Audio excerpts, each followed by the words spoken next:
Olá, tudo bem com você? Espero que sim. Vamos dar sequência aqui à nossa disciplina Direito Administrativo 1.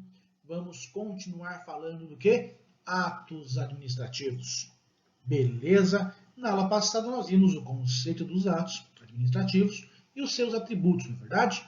Hoje veremos aqui como o conteúdo dessa aula, né, os requisitos aí elementos ou requisitos dos atos administrativos, a classificação dos atos e as espécies de atos. Beleza? É muito tranquilo, uma matéria muito interessante que daremos sequência hoje, tá bom? Vamos então começar? Vamos junto!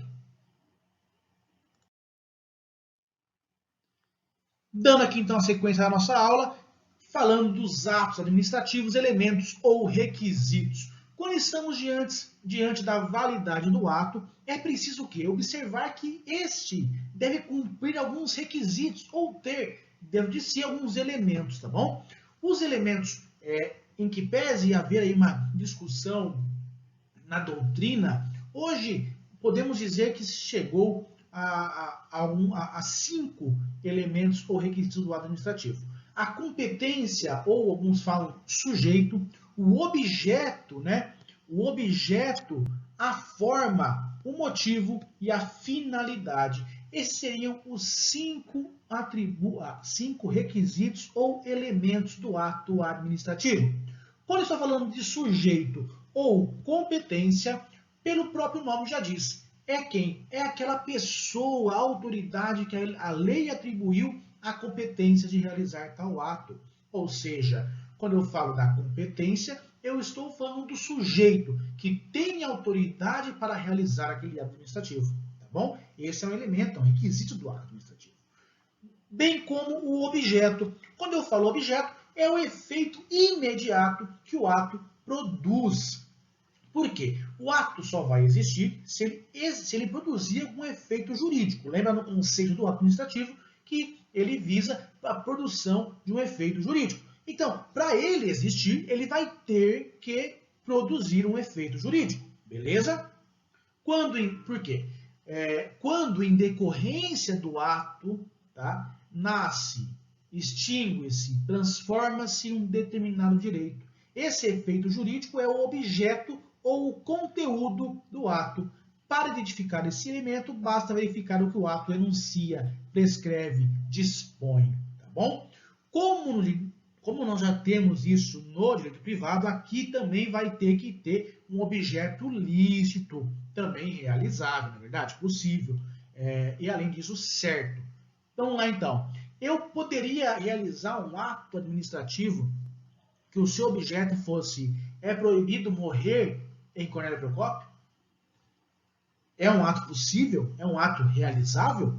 Não é, na verdade? Ou tem um filme lá que libera um período uma semana, acho que um dia, não lembro certinho o filme, que daí a pessoa pode um matar o outro na rua, né?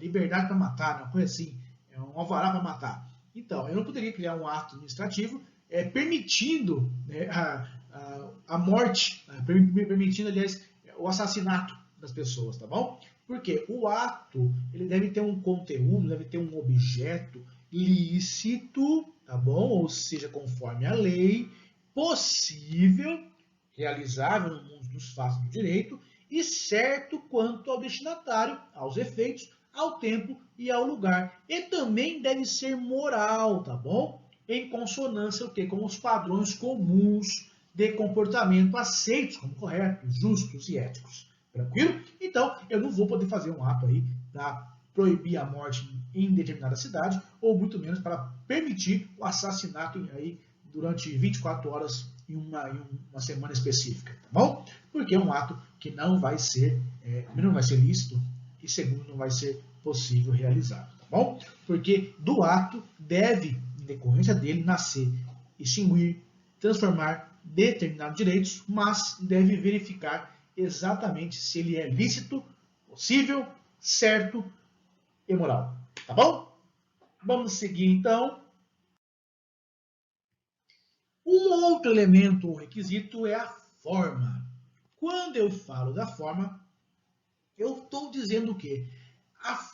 o meio pelo qual, né, o modo pelo qual se exterioriza o ato. O modo pelo qual este é publicado no mundo exterior. Fala-se que o ato pode ter a forma escrita ou verbal, de decreto, portaria, resolução, tá bom? Entretanto, a obediência à forma não significa, no entanto, né, que a administração esteja sujeita a formas rígidas e sacramentais. O que se exige a rigor é o que seja adotada como regra a forma escrita. Vai haver ato verbal? Sim, vai haver ato verbal. Inclusive, se nós pensarmos aqui num guarda de trânsito, né, quando ele está ali orientando o trânsito e te manda parar o veículo, passar o veículo, tudo aquilo ali é uma manifestação da administração, tá certo? É uma manifestação da administração que ela vai, é um ato administrativo, mas é um ato administrativo verbal, tá certo? Não vai ser um ato formal de forma escrita, tá bom? Mas se exige como regra a forma escrita. Para quê? Para que tudo fique documentado e seja possível a verificação a todo momento, se aquele ato foi legal, se aquele ato foi válido, se aquele ato foi possível, tá bom? A não ser o quê? Que a lei mesmo preveja expressamente determinada forma, como decreto, resolução, portaria. Aí a lei manda que para aquela finalidade, para aquele objeto, tem que ser utilizado um decreto, ou uma resolução, ou uma portaria. Aí a administração, por estar vinculada aí ao quê? Ao princípio da legalidade, ela vai ter que seguir realmente a forma que a lei prevê. Mas se a lei não prevê uma forma específica, a administração ela vai utilizar o meio, o modo, a forma mais adequada para aquele ato administrativo, tá bom? Importante falar aqui, ó, está incluso no elemento do ato administrativo a motivação deste, ou seja, a exposição dos fatos e do direito que serviram de fundamento para a prática do ato. A sua ausência, inclusive, impede a verificação se o ato foi legítimo ou não. Beleza? Então tá aí, incluso na forma, tem que estar também a motivação do ato, aquela exposição dos fatos e do direito. Quando eu vou fazer um ato administrativo, logicamente eu tenho que pôr o quê? Expor as minhas razões, né? Expor os motivos de fato e de direito que me levam a praticar aquele ato administrativo, tá bom? Continuando então, a finalidade. Esse é o outro elemento requisito do ato administrativo. A finalidade é o quê? É o resultado, é o fim, é o resultado que a administração pretende com um determinado ato. Quando se multa um particular por estar em desacordo com a lei, a finalidade é o quê? Sancionar, fazer uma sanção pelo descumprimento da norma. E por meio de uma coerção indireta, lembra? Meio indireto, porque apenas exige, mas não executa, né?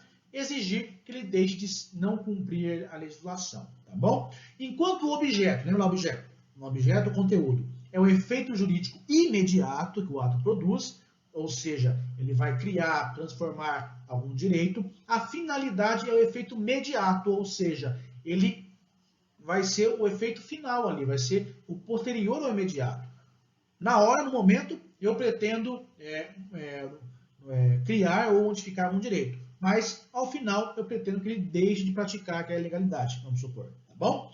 Então, não podemos ainda confundir a finalidade com o motivo, pessoal. Por quê? O motivo, ele antecede a prática do ato, correspondendo aos fatos, às circunstâncias que levam a administração a praticar o ato, tá bom? Então, a finalidade ela não se confunde com o motivo vem antes do ato, tranquilo? Seja infringida a finalidade legal do ato, seja desatendido o seu fim de interesse público, o ato será tido por ilegal por desvio de poder, tá bom? Tanto ocorre esse vício quando a administração remove um servidor público a título de punição. Lembra lá que a gente fala de remoção? Não poderia haver remoção para fins pessoais, para perseguir aquele servidor, né? Então, porque esse ato da remoção seria um ato inválido, ilegal, porque ele estaria tendo um desvio de poder aí. E também acontece esses desvios de poder quando um ato administrativo, o ato expropriatório, por exemplo, vai desapropriar um imóvel para perseguir o seu proprietário, que é um inimigo político. Também é uma outra forma de haver aí um desvio de poder, uma ilegalidade no ato administrativo. Tranquilo? Vamos seguir então. Por fim aí, ó, o motivo. O motivo, sim, não se confunde com a finalidade, e o motivo é a razão do ato, o fundamento de fato e direito que motivou a execução do ato administrativo. Mas não vamos confundir, e aqui eu vou registrar aqui nosso cantinho da tela, que não se confundem motivo e motivação do ato. A motivação é a exposição, que está lá onde? Está na forma, lembra? Se for a forma escrita, lá que vai constar a minha motivação do ato, tá bom? Já o motivo, ele é a razão do ato, ele é o fundamento do fato de direito, ou seja, a motivação, na verdade, ela vai ser a exposição dos motivos. Os motivos, como eu disse anteriormente, antecedem o ato, beleza? Mas, no momento da forma de motivação, de eu lá expor as minhas razões de fato de direito, eu estou, na verdade, expondo os meus motivos, os motivos do ato administrativo. Por isso que não se confunde motivação e motivo. A motivação é a exposição dos motivos, tá bom? Ou seja, é a demonstração por escrito de que os pressupostos de fato realmente existiram. Para punir, a administração deve demonstrar a prática da infração, como exemplo, tá bom? O pressuposto de direito é o dispositivo legal em que se baseia o ato. Já o pressuposto de fato é, como o próprio nome já diz, o nome já indica, né? Corresponde ao conjunto de circunstâncias, de acontecimentos, de situações que levam a administração a praticar o ato. No ato de punição, por exemplo, do servidor público, o motivo é a infração que ele tenha cometido. No tombamento, é o valor do bem cultural do bem para aquela cidade, para aquela região. Na licença para construir, é o conjunto de requisitos comprovados pelo proprietário. Na exoneração do funcionário estável, é o pedido por ele formulado. Tá bom? Então, esse é o motivo. Qual foi o motivo que eu tive para tombar aquele imóvel no centro da cidade? O motivo é o valor cultural do bem. Esse é o meu pressuposto de fato. Beleza? E o direito? A legislação vai falar que o tombamento é possível nessa situação. Ou seja, eu tenho aqui o pressuposto de fato, o pressuposto de direito, e aí sim, a minha motivação. Eu vou expor esse motivo. Vou expor o pressuposto de fato e o pressuposto de direito, tá bom? Lembrando, para não se confundir, motivação e motivo, tá bom? Vamos continuar aqui então. Um breve resumão aqui, né? Em relação aos atos administrativos, a corrente clássica fala em 5 requisitos. Temos a competência ou sujeito, o objeto, a forma, o motivo e a finalidade. Vale lembrar a questão do vinculado e do discricionário, tá bom? Eu vou passar para o próximo slide. Não, vamos continuar aqui. Ó. A competência ou sujeito, ou seja, aquela pessoa, autoridade, que tem competência legal ou autorização legal para praticar aquele ato, esse vai ser um requisito vinculado, ou seja, não há nenhum grau de discricionariedade. Eu acho que pode ser um ou outro. Não. É aquele que a lei fala, vai ser aquele que é competente, é o sujeito para praticar aquele ato, tá bom? O objeto já é discricionário, há uma margem aí de discricionariedade. A forma também é vinculada. Se a lei, por um acaso, estipular a forma específica, tem que seguir aquela forma específica, tá bom? E tem que haver, lógica, motivação dentro da forma. O motivo também, ele é discricionário. Isso não quer dizer que é arbitrário, tá bom, pessoal? Não quer dizer que eu posso, a meu bel prazer, escolher. Ele é discricionário porque ele comporta ali um grau de avaliação de critérios de oportunidade e conveniência. Aquele bem que eu falei de tombamento, ele é um bem muito importante para a cidade. Só que eu vou avaliar, dentro do meu juízo de conveniência e oportunidade, se é conveniente e oportuno eu tombar aquele imóvel. Tá bom? Por isso que é discricionário. Já a finalidade também é vinculada porque ela não pode ter desvio de poder. Tá bom? Só para entender então aqui, gente, Quando eu falo de ato vinculado e ato discricionário, o ato vinculado ele é praticado sem margem de liberdade, ou seja, eu estou vinculado a praticar aquilo daquela forma que está na lei. Exemplo, aposentadoria compulsória, lançamento tributário, eu não posso deixar de lançar o tributo, porque a lei manda lançar o tributo, tá bom? Aconteceu o fato gerador, deve ser lançado o tributo. Eu não posso ter essa margem de liberdade, tá? Beleza? Não tem mérito no ato vinculado. Além disso, ele pode ser anulado, mas não revogado, tá bom? O ato vinculado, ele é anulado, mas não é revogado. E sofre controle judicial. Quando eu falo de atos vinculados, eu posso falar que ele sofre controle judicial, tranquilo? Já o ato discricionário, não. É praticado com margem de liberdade. Exemplo, o decreto expropriatório, ou o ato de tomamento, também pode ser um exemplo, autorização de uso, permissão de uso, tudo isso comporta o quê? Comporta uma liberdade, comporta analisar o mérito, tá bom? A conveniência, a oportunidade daquele ato, beleza? E ele pode tanto ser anulado quanto ser revogado. Ele sofre controle judicial, exceto quanto ao quê? Quanto ao mérito. E ele não se confunde com ato arbitrário, como eu expliquei. Beleza? Dando sequência aqui, vamos falar das espécies. Meu celular despencou aqui, mas tudo bem, vamos continuar. As espécies de atos administrativos. Primeiramente, gente, eu tenho que dizer que há uma quantidade de atos tipificados muito grande na legislação brasileira. Então, há um esforço muito gigante para a gente conseguir criar umas espécies aí de atos administrativos e cada doutrinador ele vai seguir por um caminho. Nós resolvemos trazer aqui para a nossa aula a sistematização empreendida pelo Eli Lopes Meireles, saudoso Eli Lopes Meireles, porque ele faz uma divisão dos atos administrativos em 5 espécies de atos, tá bom? Começando aqui pelos atos normativos. Quando eu falo de atos normativos, são comandos gerais e abstratos para aplicação da lei. Vamos supor um decreto. O decreto ele é um ato normativo, tá bom? Os ordinatórios. Quando eu falo de atos ordinatórios, disciplinam órgãos e agentes públicos. Ele é um ato, uma portaria ou uma resolução, uma portaria que vai readequar ali o funcionamento de um órgão, por exemplo, estaria aqui nos ordinatórios. E que pese, também tem uma cara de normativo, né? Mas também vai poder ser aí uma espécie de ordinatório que vai ordenar ali como que vai funcionar aquele órgão, como vai funcionar aquela situação. Um bom exemplo, aliás, um ato da mesa.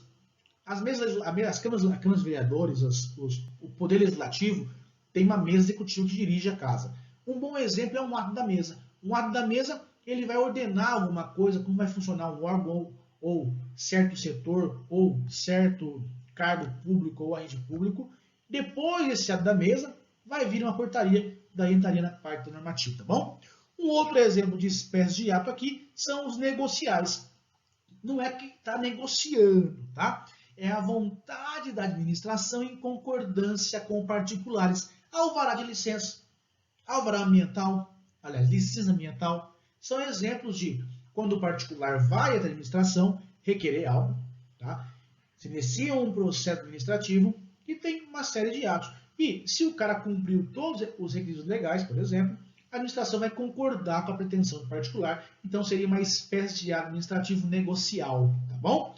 Um outro tipo de ato administrativo, segundo Eli Lopes Meireles, é os atos enunciativos. As certidões certificam ou atestam uma situação existente. Quando você busca uma certidão, quando você busca um atestado, você está tendo o quê? Um ato administrativo que está enunciando uma situação, certificando ou atestando aquela situação, tá bom? E, por fim, temos também, como espécies de atos administrativos, os atos punitivos, que aplicam sanções a agentes e particulares. E aí são inúmeros atos, né? Temos os atos administrativos em relação ao servidor público, temos os atos em relação aos contratados ou aos concessionários do serviço público. Então são muitos tipos de atos que estarão aí dentro dessa classe maior punitivo, tá bom?